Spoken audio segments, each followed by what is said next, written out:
C'est par le biais d'un communiqué sur son site officiel que le club de Sunderland a décidé de résilier le contrat du joueur le plus cher de son histoire.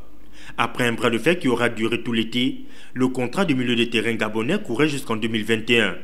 Didier Ndong n'a pas souhaité poursuivre l'aventure avec les Black Cats qui sont actuellement en 3e division anglaise. Nous nous souviendrons qu'il y a quelques jours, le club anglais avait annoncé la réintégration du joueur dans l'effectif. Mais curieusement, le fusil a changé d'épaule.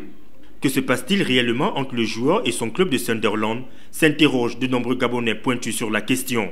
Il semblerait qu'une situation de mésentente soit bloquée entre le club relégué en 3e division qui ne peut plus assumer son salaire et son envie de départ. Le club décide alors de prêter son milieu de terrain lors de la saison 2017-2018 au club anglais de Watford.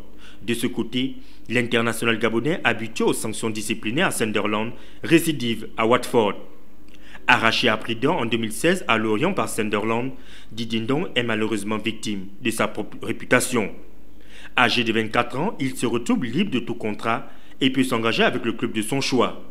Un temps annoncé en Italie, en Turquie, au Portugal puis en France avec la proposition du FC Nantes qui avait proposé une somme de 6 millions d'euros, soit 3,9 milliards de francs CFA, occasion pour le club anglais de se séparer du joueur gabonais. Mais hélas, ils ne l'ont pas fait.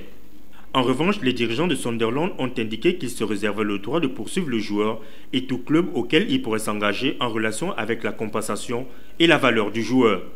L'épisode dont Ibrahim et Sunderland est désormais clair. Attendons voir la suite au prochain mercato des transferts.